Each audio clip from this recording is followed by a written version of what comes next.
Les grands couloirs de Dupont Industries résonnaient des pas furieux de Dorian Dupont. À 35 ans, il était beau, riche et absolument furieux. Son père venait de lui lancer une bombe.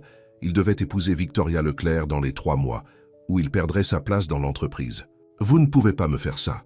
cria Dorian, frappant du poing le bureau coûteux de son père. « Je ne suis pas une marionnette que vous pouvez contrôler. » Richard Dupont, un homme dont les cheveux gris et le visage sévère témoignaient de ses 60 ans, ne sourcilla même pas. « La fusion avec Leclerc Industries dépend de ce mariage. Tu t'es assez amusé, mon fils. Il est temps de grandir. » Dorian sortit du bureau en tempête, défaisant sa cravate en marchant. L'air printanier lui fouetta le visage lorsqu'il sortit dans la rue de Rivoli, Paris animé. Il avait besoin d'un verre, et il en avait besoin maintenant. Au bar du marché, à quelques pâtés de maison, il commanda son 3e whisky.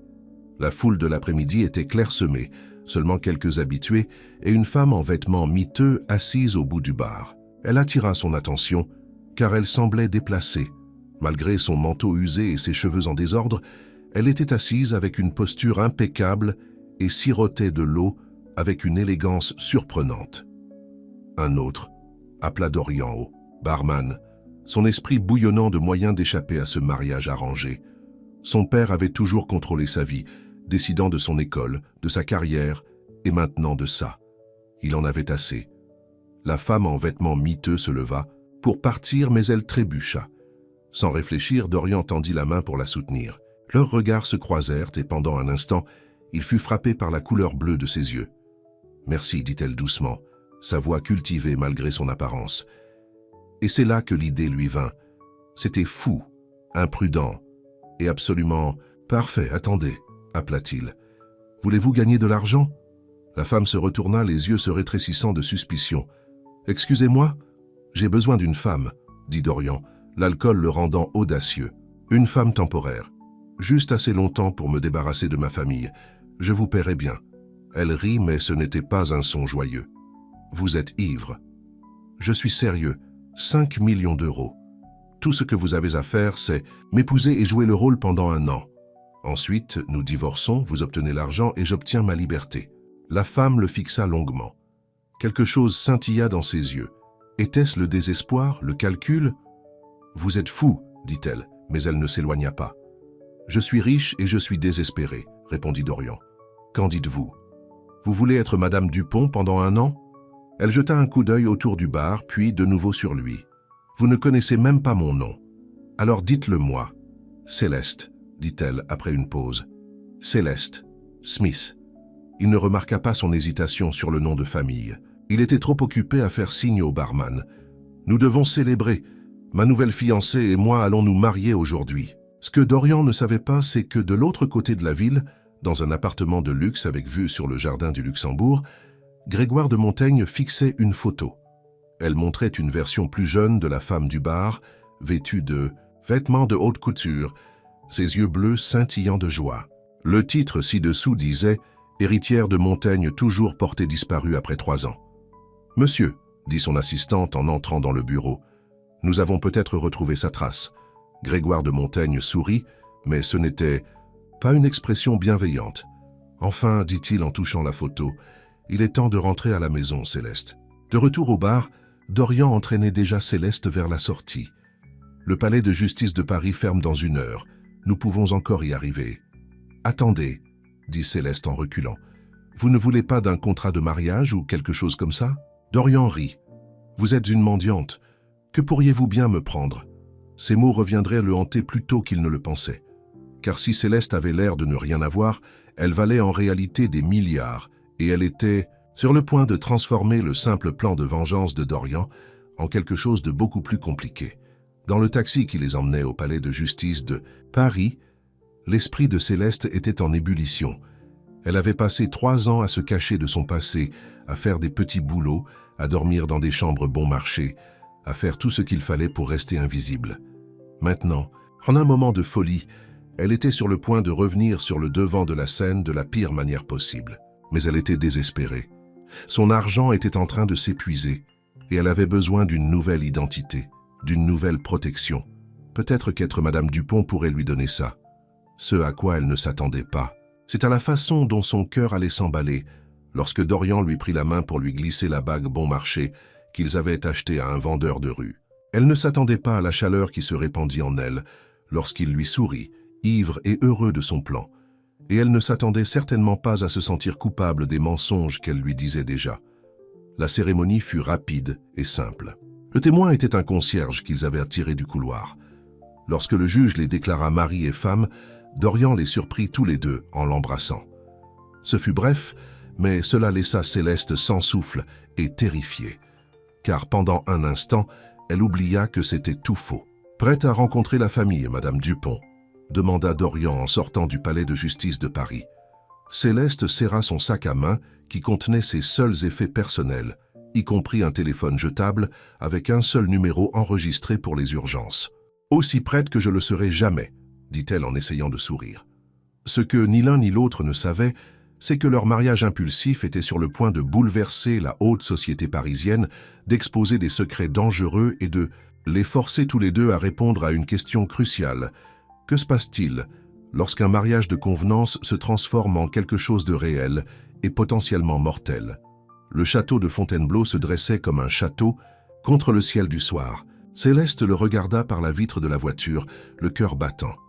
Dans sa vie d'avant, elle avait été dans de nombreuses maisons comme celle-ci, mais maintenant, vêtue de ses vêtements de seconde main, elle se sentait comme une imposteur. « Souviens-toi de l'histoire », dit Dorian en garant sa voiture de sport. Les boissons de l'après-midi s'étaient dissipées, remplacées par la détermination. Nous nous sommes rencontrés il y a 3 mois lors d'une soirée de gala. Ce fut le coup de foudre. « Les gens ne vont-ils pas vérifier ?» demanda Céleste. « Il doit y avoir des listes des invités, des photos. Personne ne regardera de trop près une inconnue, dit-il, ne remarquant pas comme elle sursauta à ces mots. Reste silencieuse et laisse-moi parler. » À l'intérieur, le château bourdonnait d'activité. Richard Dupont se tenait au pied du grand escalier, son visage devenant pourpre lorsqu'il les vit.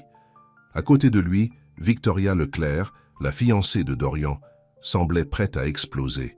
« Que signifie tout cela ?» demanda Richard. Dorian passa son bras autour de la taille de Céleste, la rapprochant de lui. « Père, voici ma femme.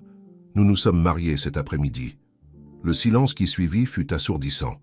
La main parfaitement manucurée de Victoria brisa sa coupe de champagne. « Votre quoi ?»« Chérie » s'empressa Isabelle, la femme de Richard, son éducation sociale prenant le dessus malgré le choc.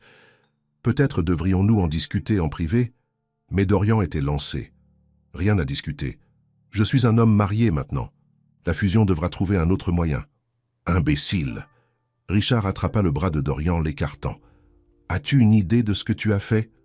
Pendant que père et fils se disputaient à voix basse et avec véhémence, Victoria tournait autour de Céleste comme un requin. « Et qui êtes-vous exactement ?»« Céleste Smith, » répondit-elle, utilisant le nom qu'elle avait choisi il y a des années lorsqu'elle avait disparu pour la première fois. « Smith, » railla Victoria. « Comme, commun. Et que fait votre famille, avant ?» Que Céleste ne puisse répondre, une nouvelle voix se joignit à la conversation. « Oui, j'aimerais aussi en savoir plus sur votre famille. » Tout le monde se retourna. Un homme élégant dans la soixantaine se tenait dans l'embrasure de la porte, ses cheveux argentés parfaitement coiffés. Le sang de Céleste glaça. C'était Charles Leclerc, le père de Victoria et le plus vieil ami de son père.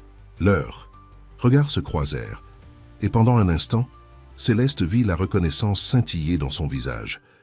Mais ensuite, elle disparut, remplacée par un regard calculateur qui la terrifia encore plus. « C'est un désastre, » disait Richard. « La presse va faire la une. Une inconnue?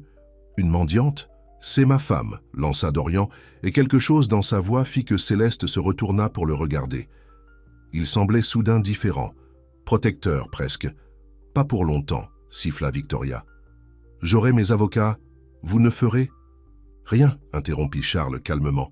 « Si Dorian a épousé, comment s'appelait-elle? Céleste? Alors nous devrions lui souhaiter la bienvenue dans la famille. » Tout le monde le regarda avec stupéfaction. Charles Leclerc était connu pour ses tactiques commerciales impitoyables. Cette acceptation facile était inattendue et suspecte. « Mais papa, commença Victoria. « Chut, ma chérie. » Charles sourit à Céleste, lui donnant des frissons. « Je suis sûr que Madame Dupont sera un ajout fascinant à notre cercle. En fait, j'insiste pour que vous veniez tous les deux dîner demain soir, chez moi. » Céleste voulait courir. La maison de Charles Leclerc était le dernier endroit où elle devait aller, mais Dorian acceptait déjà, trop soulagé par cette apparente acceptation, pour remarquer quelque chose d'étrange. Plus tard dans la nuit, dans l'appartement de luxe de Dorian, Céleste arpentait la chambre d'amis qu'il lui avait donnée. Elle devait partir. Charles la dénoncerait, ou pire, dirait à son père où elle était. Mais partir signifiait perdre la protection que le fait d'être Madame Dupont pouvait lui apporter. Son téléphone jetable vibra. Un texto de son seul contact. « Ils savent, fuyez ». Un coup à sa porte la fit sursauter. C'était Dorian, paraissant mal à l'aise dans ses vêtements décontractés. « Écoute, je sais que c'est bizarre, mais merci. Tu as été génial ce soir. » Céleste essaya de sourire, cachant le téléphone derrière son dos. « Ça va, mais votre père, oublie-le. Il finira par s'y faire. Et avec le soutien de Charles Leclerc, même Victoria ne pourra pas causer de problème. » Il passa une main dans ses cheveux. « Tu sais, quand je ne suis pas ivre, tu es en fait plutôt jolie. » Le compliment la frappa comme un coup de poing. Car malgré tous ses plans et ses mensonges, son cœur fit un bond lorsqu'il lui sourit. « Dorian » commença-t-elle, ne sachant pas ce qu'elle allait dire. Mais alors son téléphone sonna. « C'est mon frère » dit-il en vérifiant l'écran. « Probablement pour me crier dessus aussi. Va dormir, femme. Demain va être intéressant. Après ?» Son départ, Céleste s'effondra sur le lit, l'esprit en ébullition. Elle avait 24 heures avant le dîner chez les Leclerc. 24 heures pour décider. Devait-elle fuir à nouveau ou rester et risquer tout pour un homme qui n'avait aucune idée de qui elle était vraiment? Dans son bureau de l'autre côté de la ville, Charles Leclerc se versa un verre et décrocha son téléphone. « Grégoire ? Oui, c'est Charles. Tu ne devineras jamais qui vient d'épouser Dorian Dupont.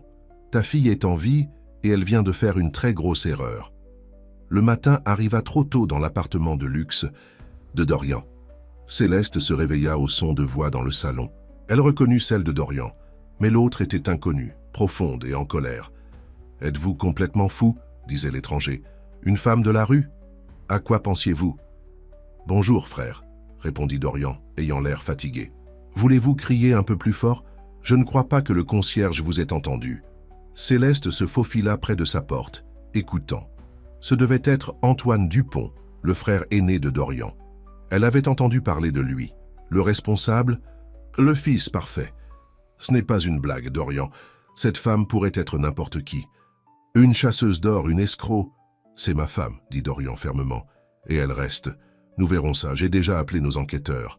Le cœur de Céleste s'arrêta. Des enquêteurs. Elle devait sortir maintenant. Elle était en train de jeter ses quelques affaires dans son sac à main lorsqu'il y eut un coup à sa porte. « Céleste, vous êtes réveillée?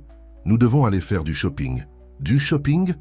Elle ouvrit la porte pour trouver Dorian tenant une carte de crédit. « Vous ne pouvez pas aller dîner chez les Leclerc habillés comme ça. Achetez ce dont vous avez besoin. » 2 heures plus tard, Céleste se tenait dans une boutique de luxe, entourée de robes de haute couture.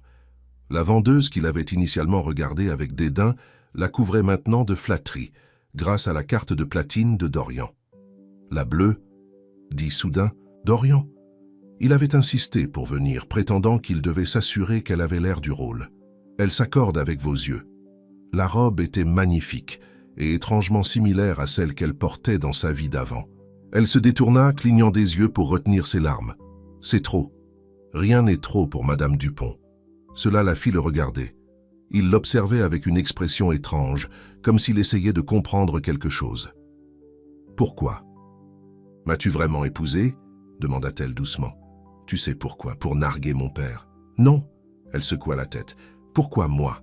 Il devait y avoir d'autres femmes dans ce bar. » Avant qu'il ne puisse répondre, son téléphone vibra.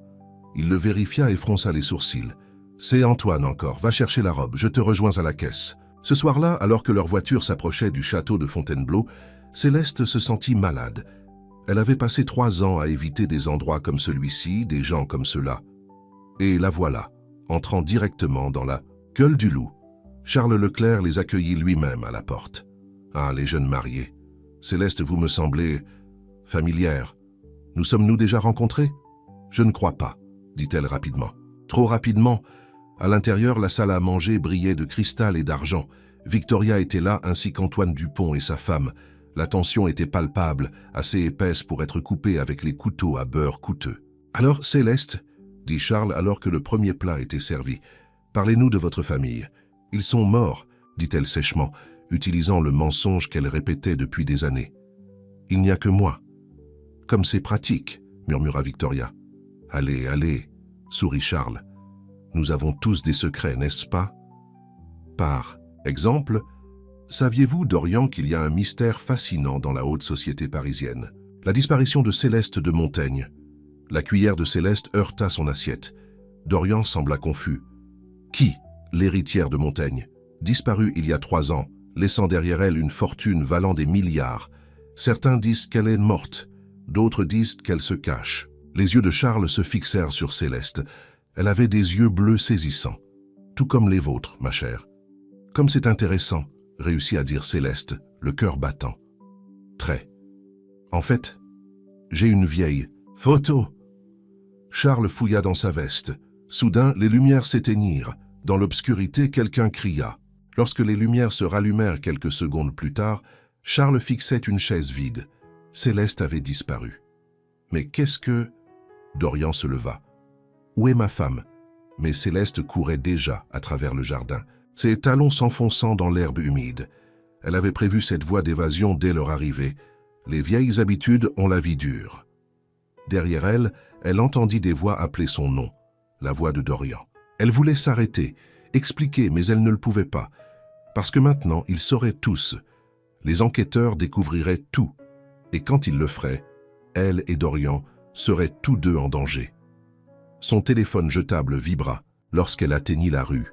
Un autre message. « Fuis maintenant, ton père est au courant. » Elle héla un taxi, les mains tremblantes. « L'aéroport, » dit-elle, puis regarda le château. À travers une fenêtre à l'étage, elle vit la silhouette de Dorian la cherchant. « Je suis désolée, » murmura-t-elle. Car en une seule journée, elle avait fait la seule chose qu'elle s'était promise de ne jamais faire. Elle avait commencé à s'attacher. Dorian passa la nuit à conduire à travers Paris à la recherche de Céleste. Son téléphone n'arrêtait pas de sonner. Antoine, son père, même Victoria, mais il les ignora tous. Son esprit était en proie aux questions. Qui était Céleste de Montaigne? Et pourquoi sa poitrine lui faisait-elle mal lorsqu'il pensait à Céleste, sa Céleste, qui s'enfuyait? À l'aube, il retourna enfin à son appartement de luxe. La porte était ouverte. À l'intérieur, Charles Leclerc était assis dans son fauteuil préféré, comme chez lui. « Comment êtes-vous entré ici ?» demanda Dorian. « Votre concierge me connaît. » Charles brandit un épais dossier.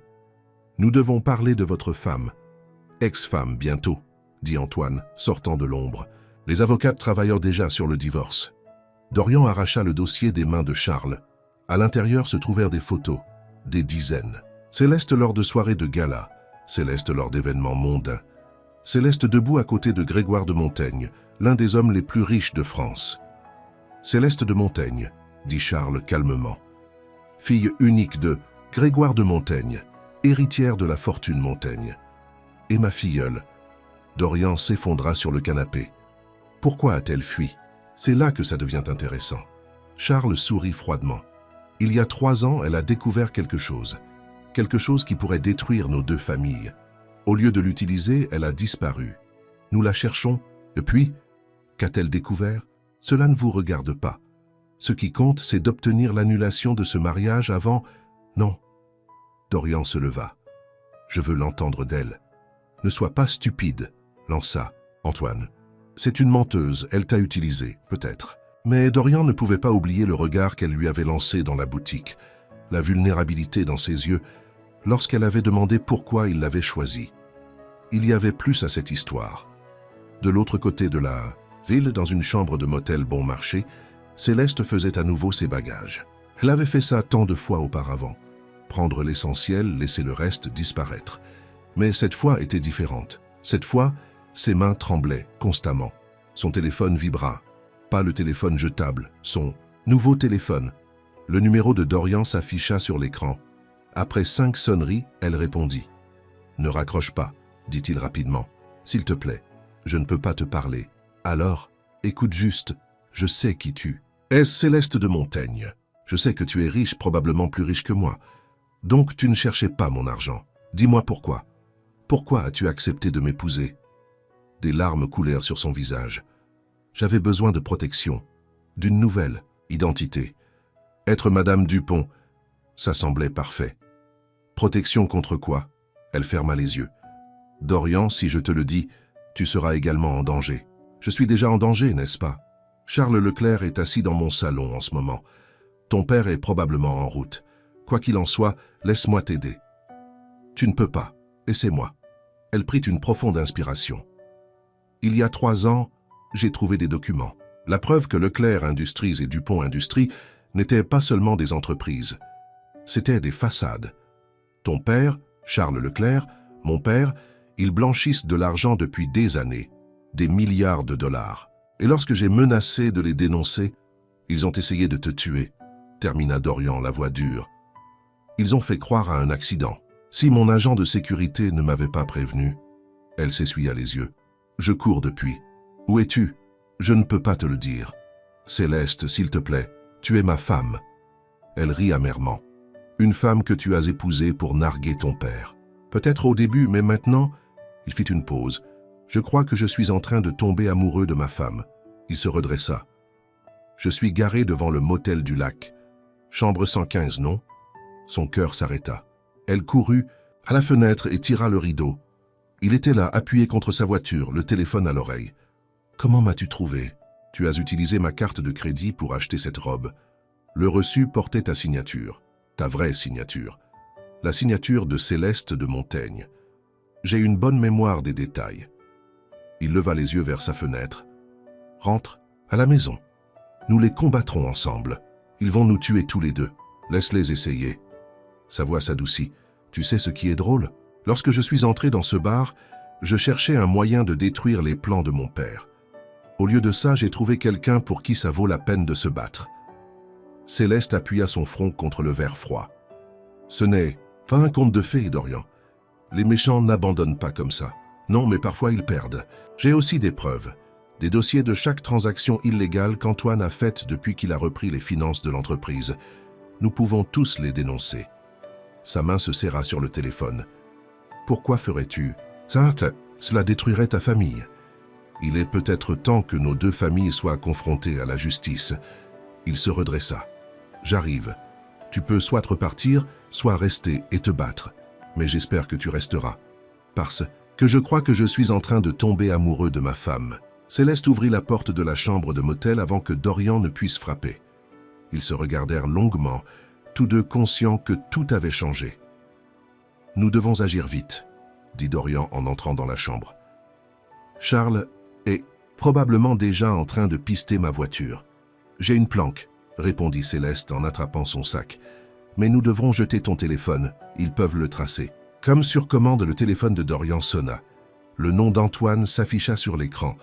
Dorian répondit, le mettant sur haut-parleur. « Où êtes-vous » demanda Antoine. « Je fais un tour. Je réfléchis à mon mariage. »« Votre mariage est terminé. Père veut vous voir. Maintenant. Dis-lui que j'y serai dans 1 heure. » Dorian raccrocha et écrasa le téléphone sous son talon. Ils prirent un taxi pour le Marais, où Céleste les conduisit dans un immeuble d'appartements délabrés. À l'intérieur d'un des appartements, elle sortit un ordinateur portable d'un compartiment caché dans le mur. « Tout est là », dit-elle en tapant rapidement. Relevés bancaires, documents de transfert, courriers électroniques. Assez pour les mettre tous derrière les barreaux à vie. Dorian la regarda travailler, émerveillé par la différence qu'elle présentait. Maintenant confiante, concentrée, ne faisant plus semblant d'être impuissante. « Pourquoi n'es-tu pas allé à la BRB » demanda-t-il. « J'ai essayé. 2 jours plus tard, mon contact a été retrouvé mort dans son appartement. Suicide apparent. » Elle leva les yeux vers lui. « C'est là que j'ai su jusqu'où ils étaient prêts à aller pour garder. Ça a secret. Alors on va rendre ça public. Tout. Ce n'est pas si simple. Ces dossiers impliquent plus que nos pères. Des politiciens, des juges, même certains agents de la BRB. Nous aurions besoin de protection. »« Je connais. Peut-être quelqu'un, » dit Dorian. « Mon colocataire de fac travaille maintenant au parquet de Paris. Il est droit comme un i et il déteste mon père. » Avant que Céleste ne puisse répondre, Son téléphone jetable vibra. Le message lui glaça le sang. Ils vous ont trouvé, fuis. Maintenant. Quelques secondes plus tard, ils entendirent des pas dans l'escalier. Des pas lourds, plusieurs personnes. Échelle de secours, murmura Céleste, en attrapant l'ordinateur portable. Ils atteignirent la fenêtre, juste au moment où la porte s'ouvrait en fracas. 2 hommes en costumes sombres entrèrent, armes au poing. Mais Céleste et Dorian grimpaient déjà les marches métalliques. « Arrêtez-vous » cria l'un des hommes. Une balle ricocha sur la rambarde près de la tête de Dorian. Ils coururent, à travers les ruelles, le bruit de la poursuite proche derrière eux. Céleste les conduisit dans une rue animée, où elle tira soudainement Dorian dans un restaurant bondé. « Par la cuisine », dit-elle, se déplaçant avec la confiance de quelqu'un qui avait planifié cet itinéraire auparavant. Le personnel de cuisine leva à peine les yeux lorsqu'ils se précipitèrent à travers. Ils émergèrent dans une autre ruelle où une voiture noire attendait. « Montez », dit le chauffeur, un homme plus âgé que Céleste semblait connaître. « François m'aide à rester caché », expliqua-t-elle alors qu'il s'éloignait. « Il était le chauffeur de mon père pendant 20 ans, jusqu'à ce qu'il découvre ce qui se passait vraiment. »« Où allons-nous » demanda Dorian. « Voir votre ami au parquet de Paris », dit Céleste. Mais d'abord, elle sortit son ordinateur portable et se remit à taper. « J'envoie des copies de tout à tous les grands médias. Même si quelque chose nous arrive, la vérité sortira. » Dorian prit sa main. « Je ne laisserai rien vous arriver. » Elle sourit tristement. « Tu ne peux pas promettre ça. Mais merci d'essayer. » Elle serra sa main. « Tu sais, quand tu m'as trouvé dans ce bar, je pensais que tu étais juste un autre garçon riche, gâté, faisant un caprice. Et maintenant ? Maintenant, je pense que le destin nous a réunis. Les 2 seules personnes prêtes à affronter nos familles. De plus, dit Dorian avec un sourire, tu dois admettre que je commence à te plaire. » Avant qu'elle ne puisse répondre, la voix de François vint du siège avant. « On a de la compagnie, un SUV noir, 2 voitures derrière. » Céleste regarda dans le rétroviseur. « C'est l'équipe de sécurité de mon père. Ils vont essayer de nous faire sortir de la route. »« Pas si je peux l'empêcher, » dit François en effectuant un virage serré qui les jeta l'un contre l'autre. La poursuite était lancée. À travers les rues de Paris, ils foncèrent. Les années d'expérience de François se manifestant dans chacun de ses mouvements. Mais leurs poursuivants étaient aussi des professionnels. « Accrochez-vous » appela François, puis tourna brusquement le volant. La voiture dérapa, les pneus criant. Pendant un instant, ils furent en l'air. Puis ils traversèrent une barrière de chantier et tombèrent dans un parking souterrain.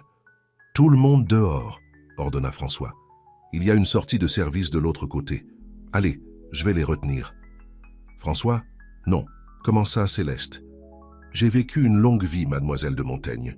Maintenant, allez, faites-leur payer pour tout ce qu'ils ont fait. » Dorian tira Céleste hors de la voiture, juste au moment où les phares du SUV apparurent à l'entrée du garage.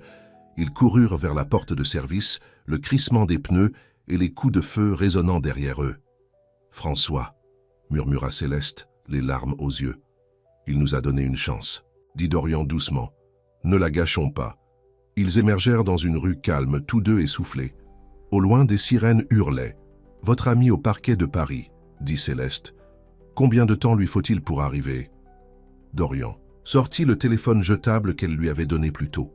« Voyons voir, parce que d'une manière ou d'une autre, tout se termine ce soir. » L'ami de Dorian, Jacques Perrin, travaillait tard au parquet de Paris. À leur arrivée, il était le seul restant à son étage. « Vous avez l'air terrible, » dit Jacques, observant leurs vêtements sales et leurs yeux hagards. Tous les 2.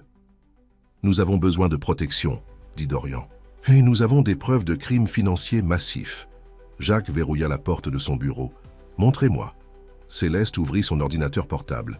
Pendant l'heure suivante, ils firent part à Jacques de tout, le blanchiment, d'argent, les meurtres, les dissimulations. « C'est plus grand que grand, » dit Jacques en se frottant les yeux. « On parle de certaines des personnes les plus puissantes de Paris. Pouvez-vous nous aider ?» demanda Céleste. « Je peux vous faire entrer dans le programme de protection des témoins ce soir. Mais d'abord, il fut interrompu par le tintement de l'ascenseur.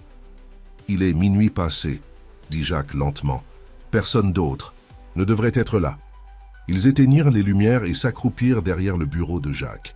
Des pas s'approchèrent, plusieurs séries de pas. « Vérifiez chaque bureau », ordonna une voix familière. Charles Leclerc. Comment nous ont-ils trouvés? Murmura Dorian. Jacques pointa l'ordinateur portable de Céleste. Ils ont probablement suivi l'adresse IP lorsque vous avez envoyé ces courriers électroniques. Les pas se rapprochèrent.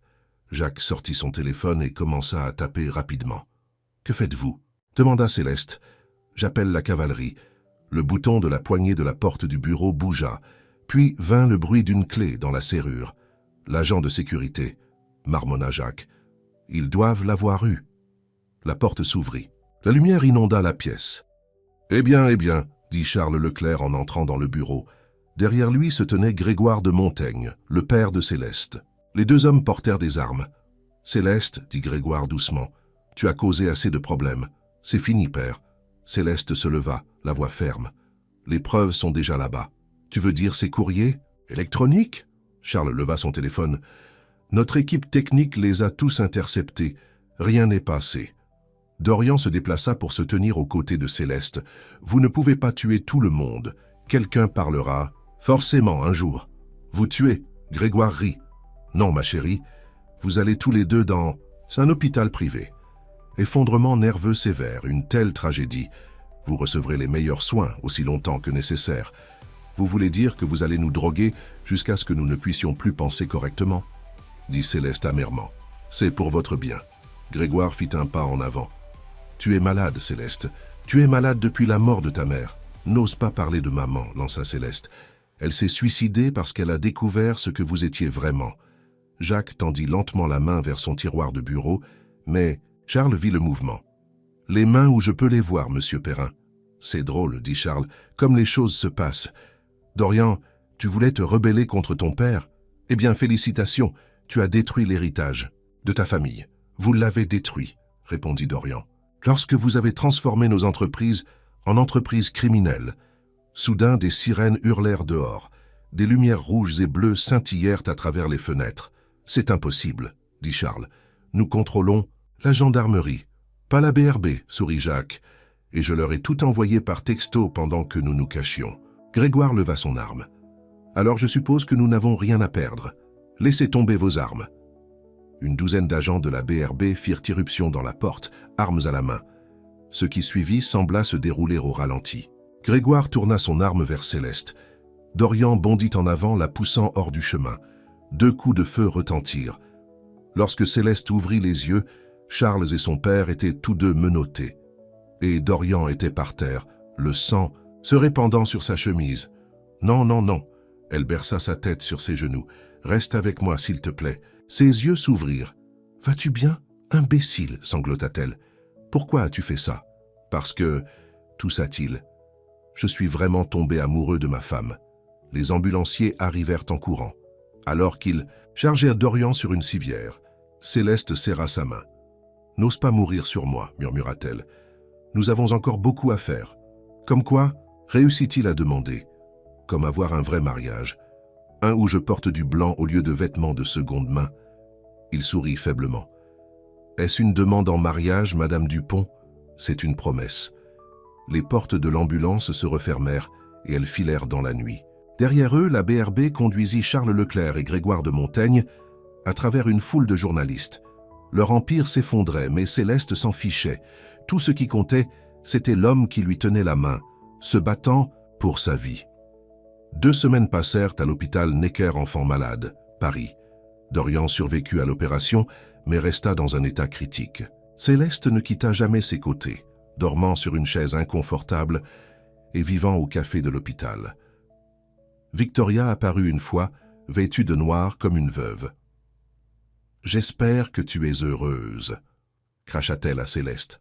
« Tu as tout ruiné. La seule chose ruinée, c'est l'empire criminel de ton père » répondit Céleste sans lever les yeux de la main de Dorian, qu'elle tenait fermement. Antoine vint tous les jours, déchiré entre la colère face au scandale et l'inquiétude pour son frère. Il avait été blanchi de toute implication dans les crimes. Il ne savait vraiment pas ce que faisait son père.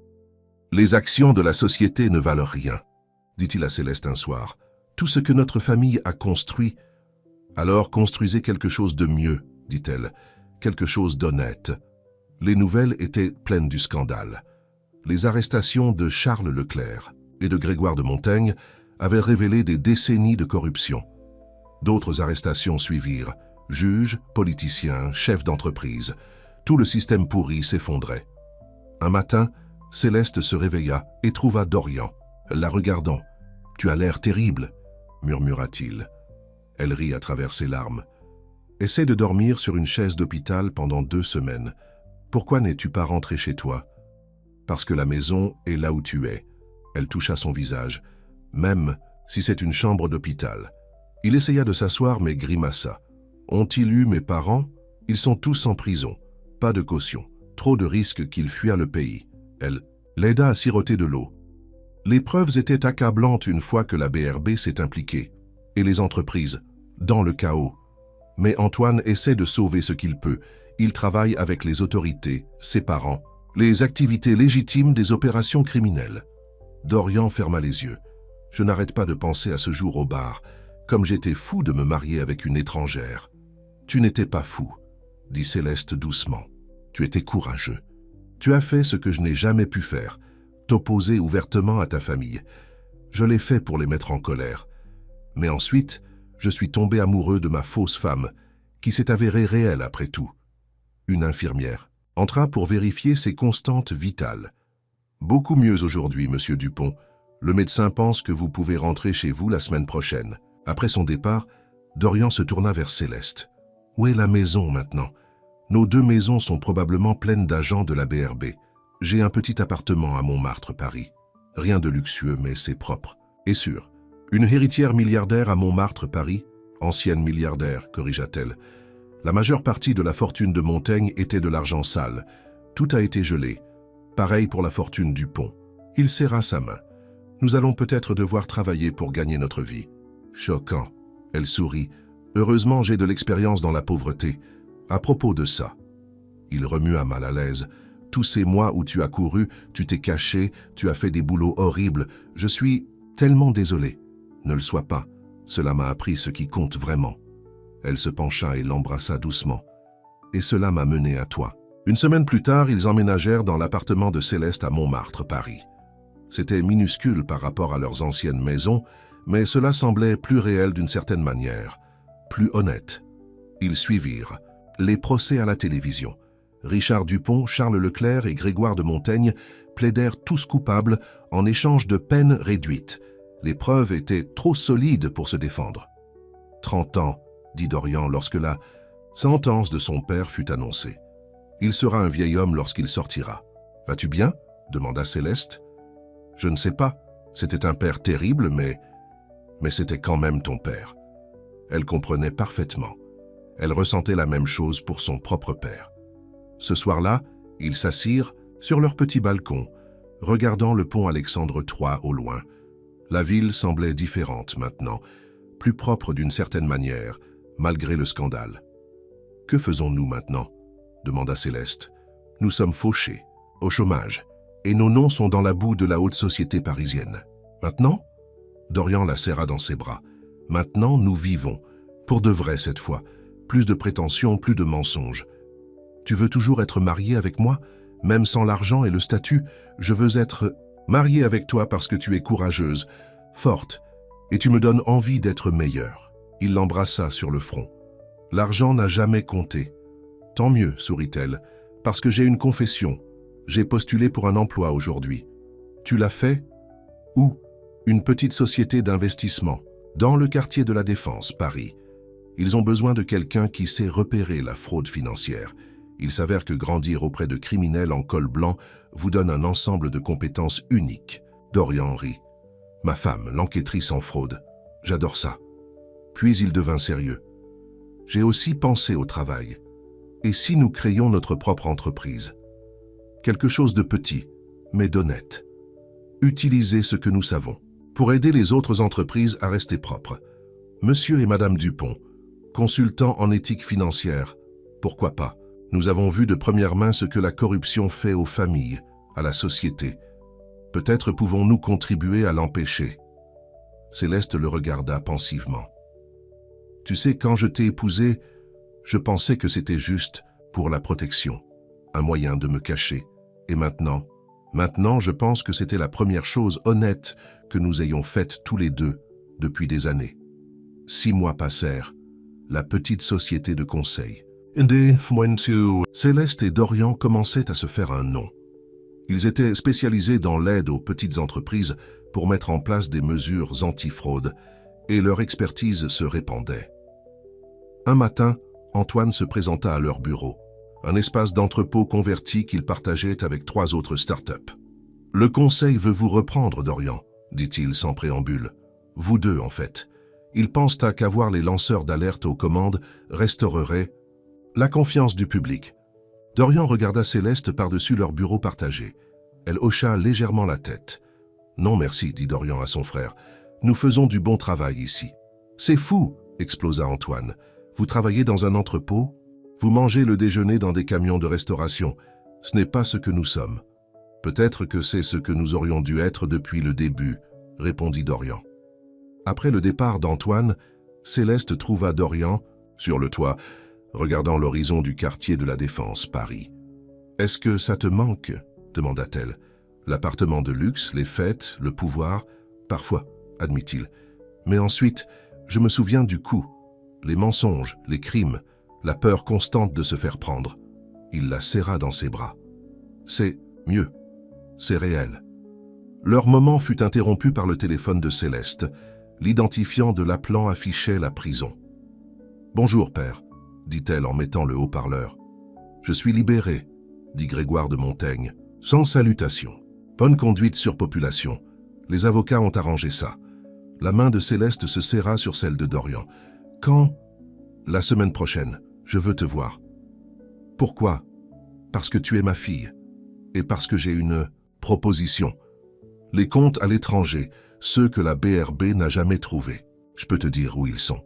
Tu veux dire l'argent volé ? Non merci. C'est à toi de droit. Des centaines de millions, Céleste. Tu pourrais retrouver ta vie. J'ai ma vie, père. Une bonne vie. Une vie honnête. Avec lui. » La voix de Grégoire ruissela de dédain. « Un Dupont ? Oui, avec lui, mon mari, l'homme qui m'a aidé à t'arrêter. » « Réfléchis-y, insista Grégoire. « L'argent est propre maintenant, introuvable. Tu pourrais... » Céleste raccrocha. Ses mains tremblaient. « Hé, dit Dorian doucement, ça va aller. On finira par s'en sortir. Et s'il s'en prend à nous, alors on l'affrontera ensemble, comme toujours. » Ce soir-là, ils reçurent une autre visite dans leur petit appartement. Victoria Leclerc, mal à l'aise dans l'immeuble vétuste de Montmartre. « Papa est mourant, » dit-elle, se laissant tomber sur leur canapé d'occasion. « Un cancer. Il lui reste peut-être 6 mois. »« Je suis désolée, » dit Céleste sincèrement. « Il veut réparer les choses. Avouer tout, y compris. » Victoria hésita. « Y compris la mort de ta mère. » Céleste s'affaissa. « Ma mère, ce n'était pas un suicide. Quand elle a découvert le blanchiment d'argent, elle a menacé de tout révéler. Charles est ton père. » Victoria ne put finir sa phrase. Dorian soutint Céleste dont les genoux lâchaient. Toutes ces années, elle s'était blâmée de ne pas avoir vu la dépression de sa mère, de ne pas avoir été là. « Il y a autre chose, » dit Victoria. « Les comptes à l'étranger. Ils sont à ton nom.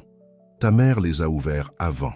Sa mort déplaçant de l'argent propre, son héritage, hors de l'entreprise. C'est à toi, légalement et moralement. »« Combien ?» demanda Dorian. « 50 millions. Pas des milliards comme avant, mais assez. Pour faire la différence, » termina Céleste. Elle regarda Dorian. « On pourrait aider tant de gens. Votre cabinet de conseil en éthique, » acquiesça Victoria. « Transformez-le en quelque chose de plus grand. Une fondation, peut-être. » Après son départ, Céleste et Dorian restèrent longtemps assis en silence. « À quoi penses-tu » demanda-t-il enfin. « Je pense à ma mère. Comment elle a essayé de les combattre à sa manière, protégeant ce qu'elle pouvait. » Céleste s'essuya les yeux. « Peut-être qu'on peut finir ce qu'elle a commencé. Une fondation, médita Dorian. Apprendre aux entreprises à détecter la fraude, aider les lanceurs d'alerte, financer des enquêtes, utiliser de l'argent sale pour nettoyer la place de la bourse. » Céleste sourit à travers ses larmes. Maman aurait adoré l'ironie. Ils restèrent, éveillés toute la nuit à planifier. Au matin, ils avaient une nouvelle mission. L'argent ne les ramènerait pas dans la haute société, et ils ne le voulaient pas. il alimenterait plutôt leur combat contre la corruption. Tu sais ce que ça signifie? Dit Dorian en regardant le lever du soleil. On va rendre beaucoup de gens puissants très nerveux. Tant mieux, répondit Céleste. Ils devraient être nerveux, parce que cette fois, on ne fuit pas. Cette fois, on change les choses. Elle regarda leur petit appartement, la vie qu'ils avaient construite de rien. Mais on garde cet endroit, non? Bien sûr, il l'embrassa. C'est notre chez nous.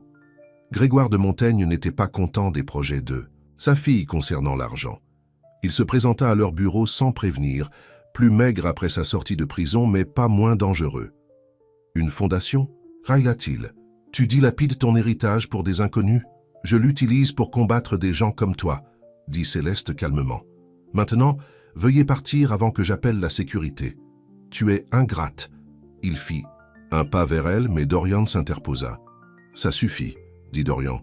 Tu as perdu le droit de lui dicter sa conduite quand tu as tué sa mère. Le visage de Grégoire pâlit. Qui t'a dit ça? Charles Leclerc a tout avoué. Sa lettre est arrivée ce matin.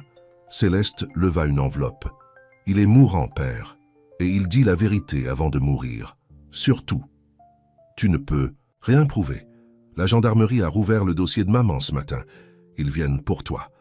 Comme sur commande, des sirènes hurlèrent dehors. Grégoire courut à la fenêtre. Des voitures de gendarmerie encerclaient l'entrée. Céleste, dit-il, soudain vieux et effrayé, aide-moi, je suis ton père. Mon père est mort le jour où il a assassiné ma mère. Elle appuya sur l'interphone. Sécurité, envoyez-les. Ils regardèrent la gendarmerie emmener Grégoire menotté. Cette fois, il ne sortirait pas de prison rapidement. Ce soir-là, ils reçurent une autre visite, Antoine secoué. Tu as vu les nouvelles? Les aveux de Charles Leclerc. Père savait tout. Le meurtre, la dissimulation. Es-tu surpris? Demanda Dorian.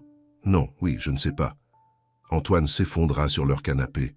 Pendant toutes ces années, j'ai cru protéger l'héritage familial. Mais il n'y avait plus rien à protéger, n'est-ce pas? Céleste lui apporta un café. Il est encore temps de construire quelque chose de nouveau, quelque chose de mieux. C'est pour ça que je suis là. Antoine sortit des papiers. Je veux aider, avec la fondation, si vous me le permettez. Dorian et Céleste échangèrent un regard. Ils avaient discuté de l'élargissement de leurs travaux, mais avaient besoin de quelqu'un qui connaissait le système bancaire de l'intérieur. Ce ne sera pas glamour, prévint Dorian.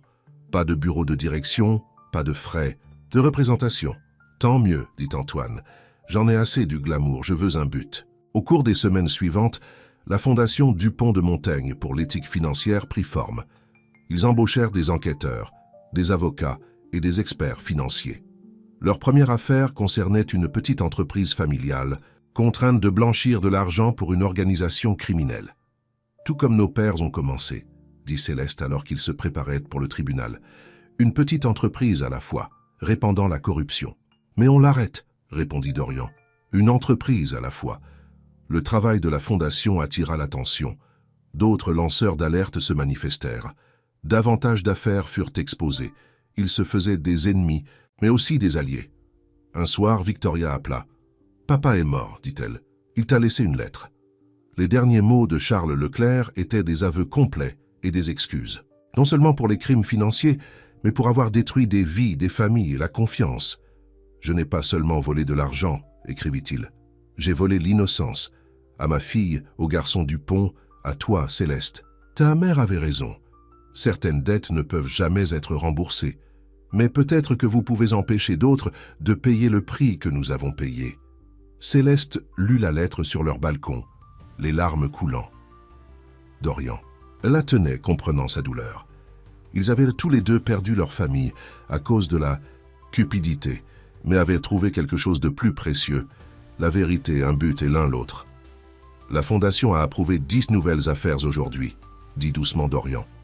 De petites entreprises, des gens honnêtes, essayant de résister à la pression de violer la loi. Maman serait fière, murmura Céleste. Elle a toujours dit qu'une seule personne défendant la vérité pouvait tout changer. Elle avait raison. Regarde-nous, un faux mariage devenu réel, une chute de grâce transformée en rédemption. Céleste se tourna dans ses bras. En parlant de mariage, tu te souviens quand je t'ai promis un vrai mariage? À l'hôpital, quand tu pensais que je mourrais? Je crois qu'il est temps. Pas un mariage mondain comme avant. Quelque chose de petit, d'honnête. Comme nous, il sourit. Les milliardaires repentis de Montmartre. Exactement.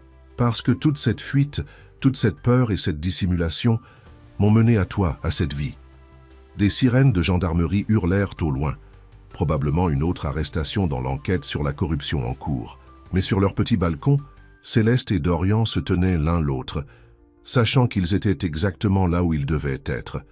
Les puissants étaient tombés, mais de ces cendres, quelque chose de nouveau et de meilleur s'élevait. Une affaire à la fois, une vérité à la fois. Ils changèrent leur monde, et ils le faisaient ensemble. Un an plus tard, Céleste se tenait devant un miroir dans son ancien appartement de Montmartre. La robe de mariée était simple, pas de marque de haute couture, pas de fioritures coûteuses, tout comme leur nouvelle vie. « Prête ?» demanda Victoria en ajustant le voile de Céleste. Les deux anciennes rivales étaient devenues des amies improbables, liées par leur détermination commune à réparer les torts de leur père. La cérémonie eut lieu dans un petit jardin près du pont Alexandre III. Pas de photographes mondains, pas de presse. Juste des amis qui les avaient soutenus à travers tout.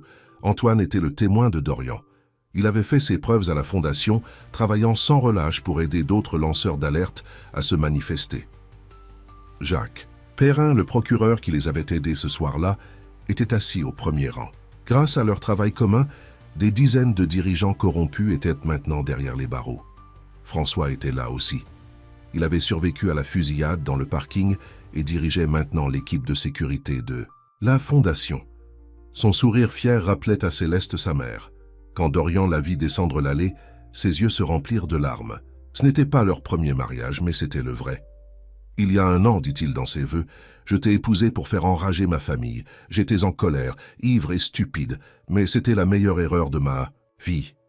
Tu m'as appris que le vrai amour n'est pas une question d'argent ou de pouvoir. Il s'agit de rester ensemble, de se battre pour ce qui est juste. » La voix de Céleste tremblait lorsqu'elle parla. « Je t'ai épousée pour me protéger, pensant que je devais cacher qui j'étais. Mais tu m'as montré qu'être honnête, être moi-même, était la meilleure protection de toutes.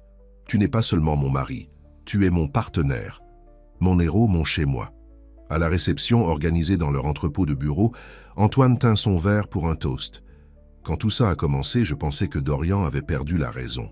Un milliardaire épousant une pauvre fille, c'était un scandale. Il sourit à Céleste. Il s'avère que la pauvre fille était aussi une milliardaire. Mais plus important encore, elle était exactement ce dont notre famille avait besoin. Quelqu'un d'assez courageux pour se battre pour la vérité. Victoria se leva ensuite. « Mon père est mort en pensant avoir tout perdu. Mais en vous regardant, vous deux, construire quelque chose de bon à partir de toute cette douleur, j'ai réalisé qu'il avait tort.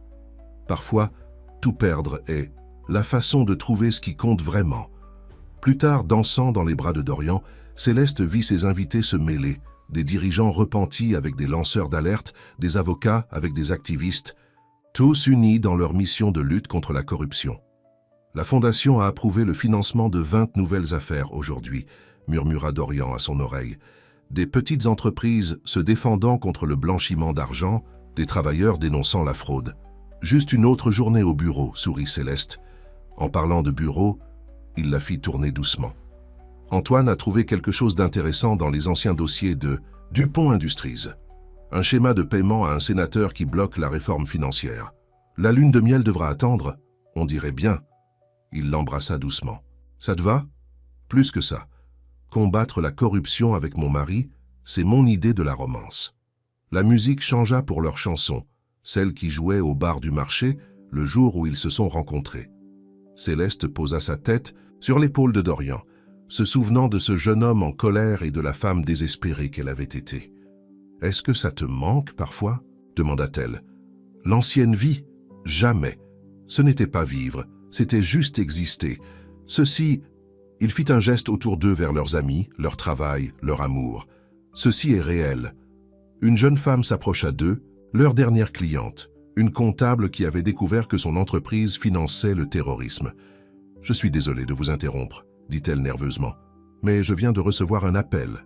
Ils menacent ma famille. » Céleste. Et Dorian échangèrent un regard. Sans un mot, ils passèrent à l'action. C'était leur vie maintenant. Combattre la même corruption qui les avait presque détruits aidant les autres à trouver le courage de défendre la vérité. « Passe quelques coups de fil, » dit Dorian à Antoine. « Mets sa famille en sécurité. Je contacterai Jacques, » ajouta Victoria, « pour faire intervenir la BRB. » La fête se transforma en douceur, en séance stratégique. Leurs invités, beaucoup d'entre eux étant eux-mêmes d'anciens lanceurs d'alerte, se rassemblèrent pour aider. Céleste regarda son mari, maintenant plongé dans une discussion avec son équipe de sécurité. Ce n'était pas la fin de conte de fées dont la plupart des filles rêvent. Il n'y avait pas de château, pas de paix parfaite. Ils avaient plutôt un but, ils avaient la vérité. Et surtout, ils savaient l'un l'autre.